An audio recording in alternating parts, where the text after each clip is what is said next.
ಯಾರಿದ್ದೀರ ಮನೇಲಿ? ಯಾರಿದ್ದೀರ ಮನೇಲಿ? ಲೆಟರ್ ತಗೊಳ್ಳಿ ಬೇಗ. ಪೋಸ್ಟ್ ಬಂದಿದೆ ನೋಡಿ. ಯಾರು? ಪೋಸ್ಟ್ ಬಂದಿದೆ ತಗೊಳಮ್ಮ. ಯಾಕಪ್ಪ ಹಂಗ್ ಜೋರಾಗಿ ಬಡ್ಕತಾ ಇದೀಯಾ? ನಿಧಾನ ಕೇಳೋದಲ್ವಾ? ಯಾರಿಗ್ ಪೋಸ್ಟು? ಹುಚ್ಚರಾಜು ಅಂದ್ರೆ ಆಹಾ, ನನ್ ಮಗನೇ. ಎಲ್ಲಿಂದ ಬಂದಿದೆ? ಸರ್ಕಾರಿ ಪತ್ರ ನಮ್ಮ ಯಾವ್ದು? ನಂಗ್ ಗೊತ್ತಿತ್ತು ರೀ. ಬನ್ರಿ ಇಲ್ಲಿ. ಏಯ್, ಏನೇ ಅದು ಬಂದಿರೋದು? ಅಲ್ಲ, ನಾನ್ ನಿಮ್ಗೆ ಹೇಳಿರ್ಲಿಲ್ವಾ ಒಂದಲ್ಲ ಒಂದ್ ದಿವಸ ನನ್ ಮಗನಿಗೆ ಸರ್ಕಾರಿ ಕೆಲಸ ಸಿಗುತ್ತೆ ಅಂತ? ನೋಡಿ, ಇವಾಗ ಸರ್ಕಾರದಿಂದನೇ ಕೆಲ್ಸಕ್ಕೆ ಪತ್ರ ಕಳ್ಸವ್ರೆ. ಸರಿ, ನಿಮ್ ಮಾತುಗಳು ಹಂಗಿರ್ಲಿ, ನಮ್ ಕಡೆನು ಸ್ವಲ್ಪ ನೋಡಿ. ಏನ್ ನೋಡ್ಬೇಕಾಯ್ತಪ್ಪ? ನೋಡು ಅಂದ್ರೆ ನನ್ ಮುಖ ನೋಡಿ ಅಂತಲ್ಲ, ಈ ಪತ್ರಕ್ಕೆ ಏನಾದ್ರು ಕೊಡಿ. ಇರಪ್ಪ, ಕೊಡ್ತೀನಿ.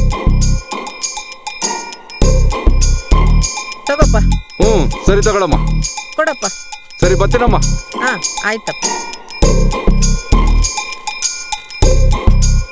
ಮಗ ಬಂದ್ಯಾ?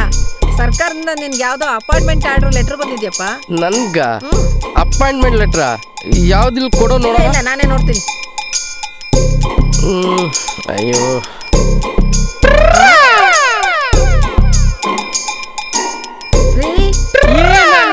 ಯೋಗಿತ್ತು ನಂಗೆ ಗೊತ್ತಿಲ್ವಾ? ಕೊಡ ಮೇಲೆ ನೋಡೋಣ.